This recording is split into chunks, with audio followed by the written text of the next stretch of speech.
mengabarkan berita, membuka cakrawala. Semua bertaut udara di gelombang semesta.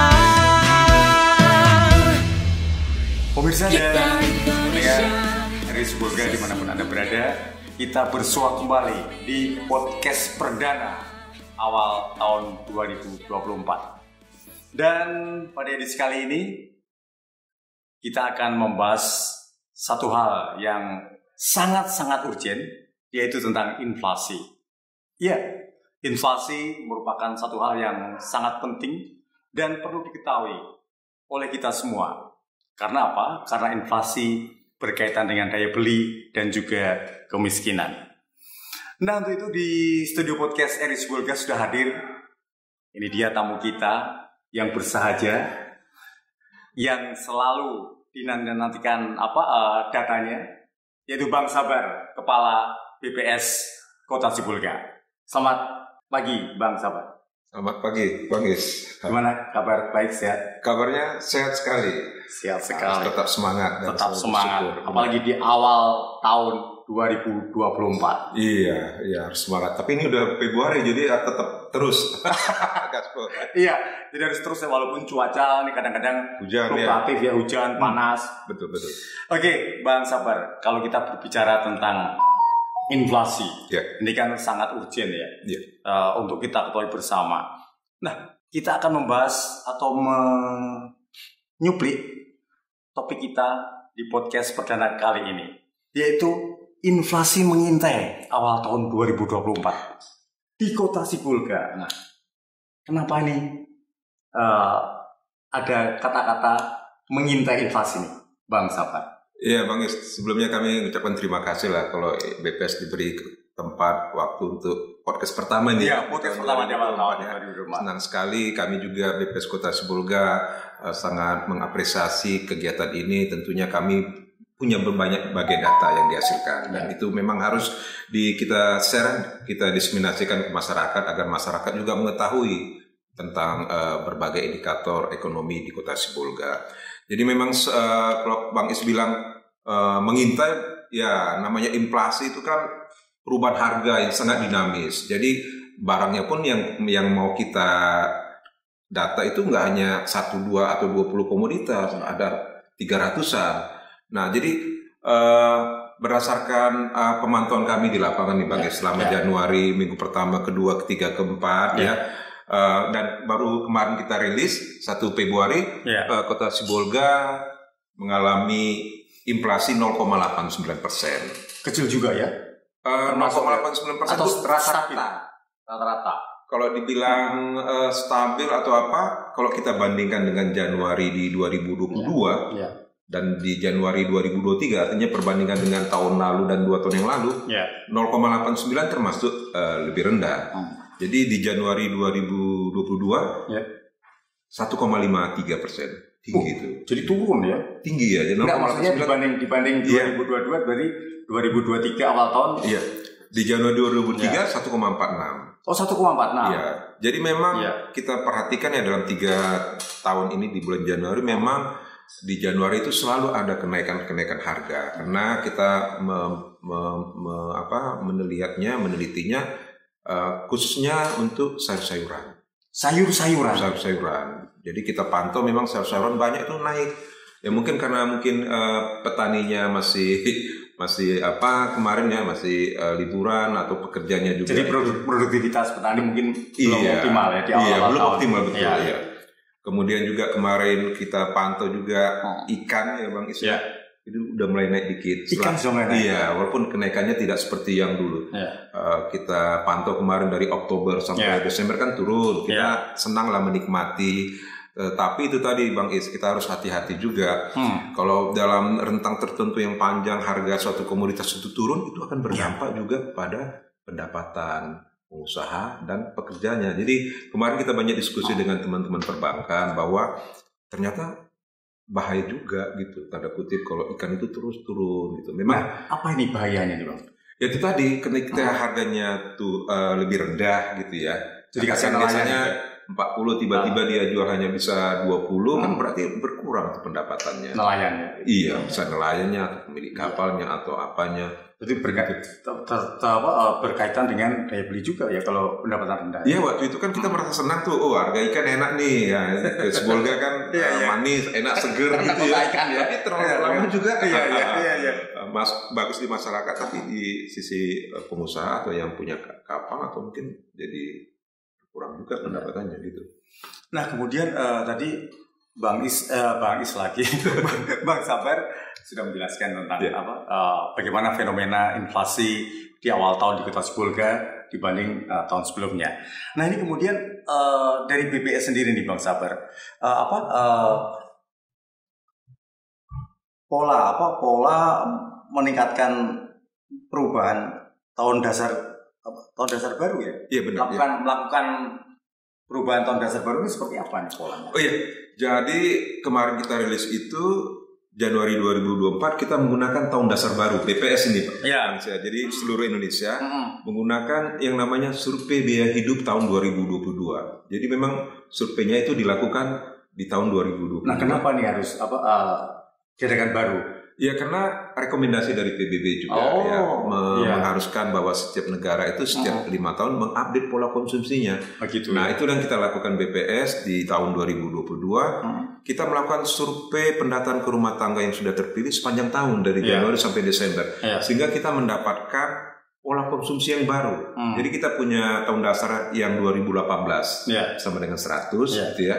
Nah sekarang waktu kita merilis kemarin kita sudah menggunakan tahun dasar 2022 sama dengan 100. Jadi ada namanya istilah indeks harga konsumen. Jadi IHK-nya 2020 sama dengan 100 gitu Bang Is. Nah itu maksudnya apa nih? Ya itu sebagai patokan untuk menghitung IHK di tahun mulai Januari 2024 sampai 5 tahun ke depannya. Iya. Berarti ada dampak perubahan pola konsumsi. Pola konsumsi dari tahun dasar itu ya. Iya benar. Jadi misalnya gini, hasil dari survei biaya hidup yang kita lakukan kemarin, ya ada 10 komoditas jenis barang yang memiliki bobot paling tinggi yang dikonsumsi oleh rumah tangga. Misalnya hasilnya ya beras itu 4,97%. Jadi katakan kalau satu rumah tangga itu punya total pengeluaran katakan 2 juta, sekitar 5%-nya dia pasti menggunakan rata-rata untuk membeli beras. Seperti itu.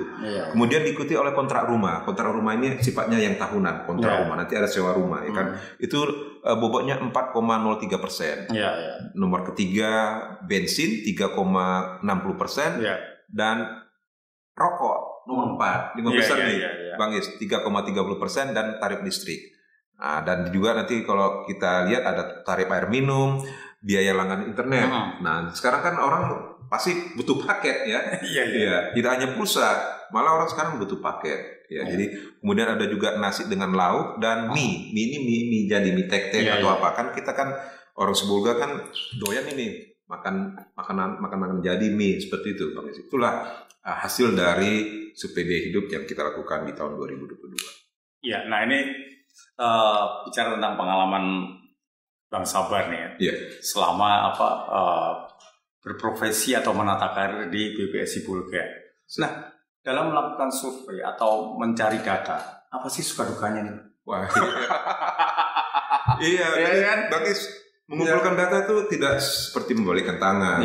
Jadi kan kalau kita sering menghasilkan indikator, katakan tadilah 0,89%. Kan orang tahunya 1 titik. Wah, angka itu berarti murah itu. Tapi proses untuk mendapatkannya itu kan kita mengumpulkan setiap minggu. Ada 7 orang petugas yang mendatangi pasar dengan responden yang sama, barang yang ditanya juga sama, jam berbeda-beda. Kemudian setelah kita kumpul diperiksa lagi, benar nggak ini? Tiba-tiba nih harganya kok nggak, kurang yakin pengawas, dicek lagi. Kalau ada harganya misalnya terlalu tinggi naik, ditanya lagi kira-kira kenapa menyebab kenaikan, terus diolah ke pusat. Nah setiap awal bulan dikirimlah angkanya ke kita. Itulah yang dapat 0,89%. Jadi memang untuk mendapatkan angka itu tidak mudah. Itulah. Nah kemudian setelah tadi mencari data, kemudian didapatkan data dengan suka duka dan juga berbagai mungkin ada kendala-kendala, tapi otomatis barangkali sudah diatasi gitu ya. Nah ini apa dampak dari data tadi? Katakanlah kepada siapa ini? Data ini digulirkan atau diberikan untuk mengakses ataupun katakanlah melaksanakan ataupun bahwa data ini diperlukan untuk adanya perubahan ataupun target mengendalikan inflasi tadi. Ya tentunya indikator yang kita hasilkan itu pasti pengguna pertamanya pemerintah daerah lah. Jadi kan BPS Kota Sibolga untuk pemerintah kota. Dalam hal ini wali kota dan wakil kota. Ketika kita menghasilkan inflasi 0,89% kan, kita harus lihat lagi ke dalamnya apa yang menyebabkan itu, ya kan? Jadi ada 11 kelompok pengeluaran tuh, Bang Is, dari banyak juga ya? Itu kelompoknya. Oh, kelompoknya. Kalau yang komoditasnya itu 330. Wih, banyak ternyata. Iya. 330 kita kelompokkan menjadi 11, nanti ada total. Jadi pemakai utamanya tentu pemerintah kota lah. Jadi untuk sebagai evaluasi untuk mengukur juga kinerja pemerintah kotanya. Jadi kalau misalnya tinggi ya harus ada cepat direspon gitu ya. Kalaupun rendah ya terus dijaga kestabilannya seperti itu. Jadi pemakai utamanya tentunya pemerintah kota lah. Nah kemudian sampai sejauh ini nih Bang Sabar, apa yang sudah dilakukan oleh pemerintah kota setelah mendapat laporan ataupun mendapatkan data tentang inflasi di Kota Sibolga ini? Ya karena ini kan baru kemarin kita rilis 1 Februari ya, dan itu data-datanya sudah kita upload di website kita ya. Bentuk laporannya itu namanya berita resmi statistik. Jadi ada dokumen gitu yang kita lebih rinci itu apa saja yang menyebabkan, dan itu kita biasa sampaikan ke tim TPID. Nah TPID lah yang merespon bagaimana gitu ya, seperti itu. Nah ini kalau boleh tahu nih Bang Is, Bang Sabar, kadang-kadang suka manggil nama sendiri. Pasti ada kan ya pertemuan-pertemuan dengan pemerintah kota khususnya di tim TPID ya, terkait bagaimana mengakses serta menindaklanjuti tentang laju inflasi di Kota Sibolga. Nah, apakah pernah ada semacam misalnya ada yang katakanlah tidak sepaham, maksudnya tidak sesuai apa yang ada katakanlah misalnya ada perbedaan konsep tentang inflasi ini. Ya, memang selalu ada tantangannya. Jadi memang kita terus mengedukasi apa itu yang dimaksud dengan inflasi, bagaimana cara penghitungannya, kapan dilakukan pendataannya, terus di mana lokasinya dan jenis barangnya. Dan memang itu yang menjadi tantangan kita. Memang kalau orang tidak memahami konsepnya, memang kadang-kadang inflasi itu kadang-kadang ya agak susah juga diterima, terutama misalnya kalau tinggi gitu ya. Padahal kita bekerjanya sesuai dengan SOP, konsep definisi yang standar untuk internasional. Jadi memang ya kita terus mengedukasi, makanya kita sering ada pertemuan baik yang dilakukan oleh mingguan yang Zoom Kementerian Dalam Negeri maupun rapat TPID yang dilakukan oleh pemerintah Kota Sibolga. Jadi pasti ada respon positif ya? Iya, selalu lah ada selalu memberi reaksi ya. Dan kita jelaskan aja gitu. Mungkin karena kurang dipahami, makanya kita jelaskan kenapa kenaikannya. Nah, apakah ada misalnya yang pernah diamati oleh Bang Sabar ya terkait setelah ada pertemuan dengan pemerintah kota khususnya yang menangani menstabilkan inflasi di Kota Sibolga? Nah, seperti apa yang dilakukan dari tim TPID ini menurut kacamata Bang Sabar? Kalau misalnya kita kan kadang-kadang kan TPID kan rapatnya kan tertentu. Tapi kalau ada misalnya saya dengan Pak Sekda, saya biasanya WA aja nih Pak Sekda, nih ada sinyal nih barang tertentu kayaknya susah didapat gitu. Jadi kita memberi sinyal. Jadi kalau ke teman-teman misalnya Bulog juga, Bang ini Pak Sinaga ini beras ini naik, ini ada informasi apa yang bisa kita sampaikan, nanti kalau ditanya oleh Pak Wali Kota atau apa biar sama-sama bisa kita jelaskan juga sebagai untuk memberikan namanya insight lah, pendalaman kenapa barang-barang tertentu mengalami kenaikan seperti itu. Nah, tadi sempat disinggung ya bahwa angka di Sibolga sekitar 0,89% ya. Nah, apakah ini masih bisa dikatakan inflasi yang masih terkendali? Sebenarnya kalau target kita katakanlah mau kita mencapai di range 2 sampai 4 gitu ya, ada 12 bulan. Kalau kita rata-ratakan sebenarnya 0,89 itu termasuk tinggi. Iya. 0,5 pun tinggi, ya kan? Tapi kan harus kita lihat lagi kedalamannya apa komoditas yang menyebabkan. Jadi memang kalau kita mau melihat apakah stabil atau tidaknya, memang di rata-rata kalau per bulannya ya 0,2 sampai 0,3 ini hitung-hitungan matematika saya ini ya. Dan 0,89 termasuk tinggi, walaupun relatif lebih rendah dibanding Januari di tahun 2022 dan 2023. Jadi kalau dibikin rata-rata untuk akumulatif bisa 1 tahun, lebih dibilang inflasi tinggi itu harus di bawah 10% gitu ya? Malah 2 sampai 4. 2 sampai 4. Kalau 10 2 juta udah tinggi sekali itu ya. Gitu ya. Itu udah dampaknya luar biasa itu nanti ya. Gitu. Jadi 2 sampai 4. 2 sampai 4. Karena dulu saya pernah belajar kalau tingkat inflasi tinggi itu kalau sudah di ambang batas 10 katanya. Iya, itu bahaya. Bahaya ya. Iya. Jadi sekarang sudah katakanlah angka 2 sampai 4 targetnya di situ ya. Iya. Oke. Nah, ini komoditas apa aja nih, Pak? Kalau yang penyebabkan inflasi yang 0,89 itu tadi saya bilang ada sayuran. Iya. Tomat itu udah hampir 20.000 per kilo gitu ya. 18, 20. Iya. Kemarin saya pulang dari Medan 25 juga. Kejut juga kan. Ini tomat nih. Akhirnya kan kalau saya cuma 10.000 saya beli sekilo, ini karena 25 ya saya kurang dulu setengah kilo kan. Kayak gitulah penyebabnya. Kalau harganya naik gitu kan kita jadi menahan untuk tidak membeli penuh. Iya. Jadi juga ini ya. Itu berapa jumlah pasar yang didata? Kalau di Sibolga, kita kan Sibolga kan kecil nih wilayahnya ya kan, cuma 10,77 km persegi. Jadi ada beberapa pasar, tapi berdasarkan penelitian kita hanya satu pasar aja, pasar yang di terminal. Yang istilahnya pasar induk ya? Iya, istilahnya gitu, hanya satu pasar. Kalau di Medan ada nggak salah 3 pasar itu. Jadi Sibolga hanya satu pasar. Nah, kemudian dikaitkan dengan indeks harga konsumen? Itu tadi.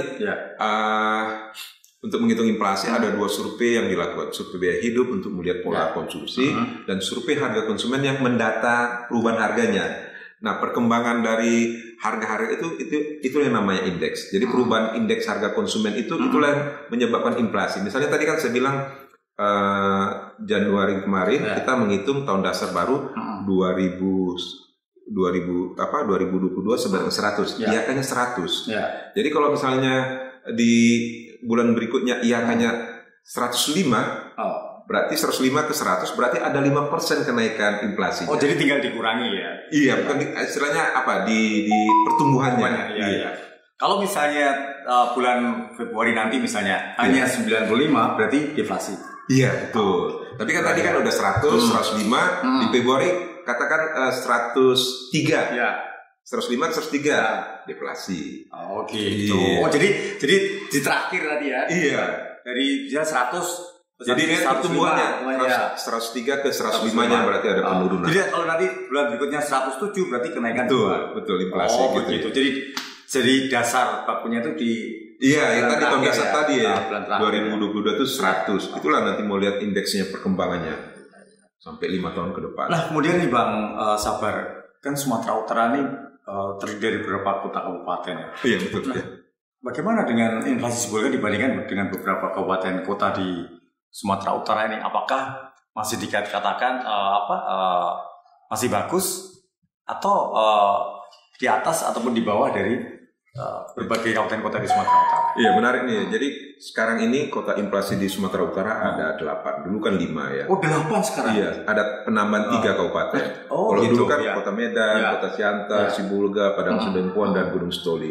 Sekarang ini berdasarkan SBA tahun 2022 ada penambahan 3 itu Kabupaten Labuan Batu, Kabupaten Karo, dan Deli Serdang.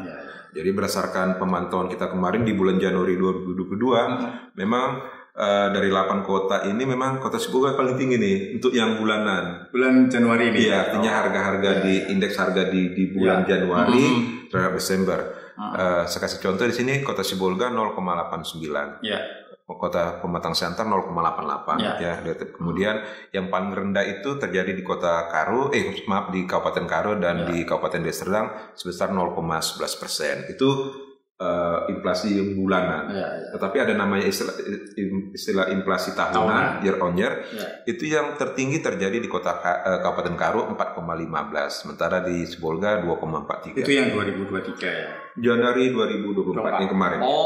Jadi year on year di Januari 2024. Iya. Karena dibandingkan dengan tahun lalu gitu ya. Dibandingkan dengan tahun lalu. Ternyata rumit juga ya menghitung nilai inflasi ini. Iya. Nah, ini Bang Sabar, kalau kita ataupun masyarakat luas nih dan juga anak-anak muda nih, kalau pengen katakanlah berprofesi sebagai peneliti bisa di BPS seperti apa? Gimana caranya nih?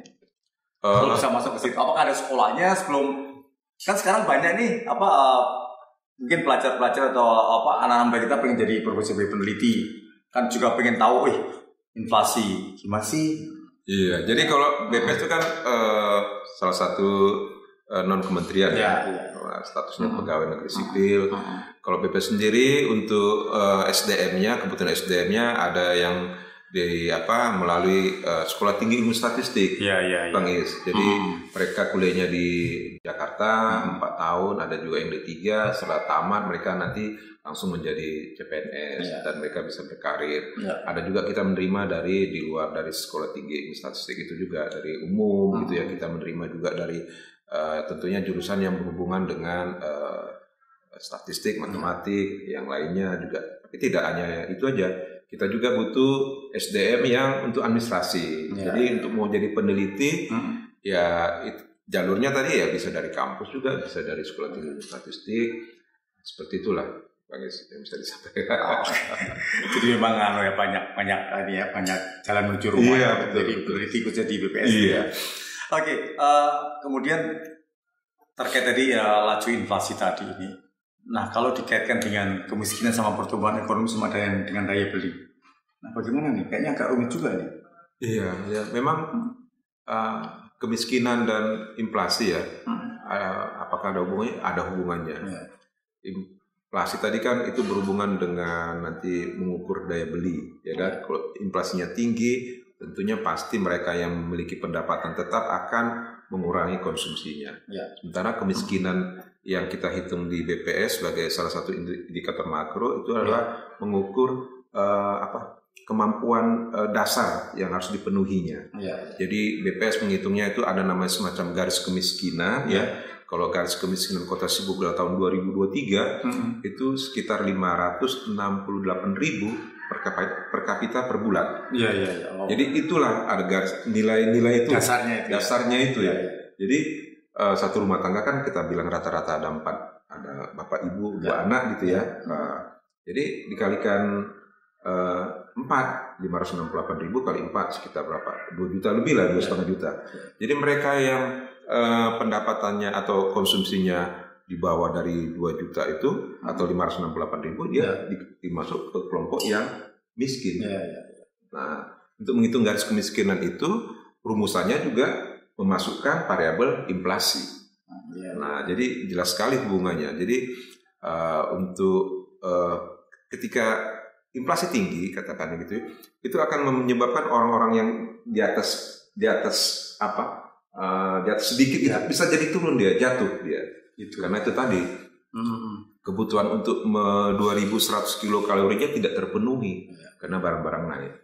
Nah, ini peran pemerintah daerah ya. Iya, betul ya. Oke. Tampaknya banyak sekali sebenarnya hal yang bisa kita diskusikan. Namun nggak afdol kalau nggak berseri nanti, Pak. Karena kan inflasi ini kan bisa kita hitung bulanan, juga bisa kita hitung 1 tahunan. Nah, ini nanti akan menjadi informasi yang menarik, khususnya juga buat pemirsa pendengar kita di Sibolga dan juga buat pemerintah daerah Kota Sibolga. Dan tentunya BPS juga. Iya. Nah, yang terakhir nih, apa yang menjadi pemikiran Bang Sabar selaku peneliti dan menaungi di BPS Kota Sibolga terkait dengan inflasi? Ya, tentunya inflasi harus terus kita jaga, terus kita waspadai, dan di sana harus ada namanya kolaborasi dan integrasi dari semua pihak terkait, stakeholder, terutama yang di tim PID, terus memantau gitu ya, terus harus cepat juga untuk melakukan tindakan supaya langsung diketahui apa penyebabnya, penyebabnya. Kalau memang penyebabnya karena jalur distribusi, apakah jalannya ada yang rusak? Kalau terkait dengan stok, apa yang terjadi? Apakah ada pengurangan produksi atau apa seperti itu? Dan juga memang untuk Kota Sibolga, untuk mereka masyarakat yang berpendapatan itu ya, yang namanya bantuan yang selama ini kita lihat yang sedang dilakukan ya masih diperlukan juga gitu ya.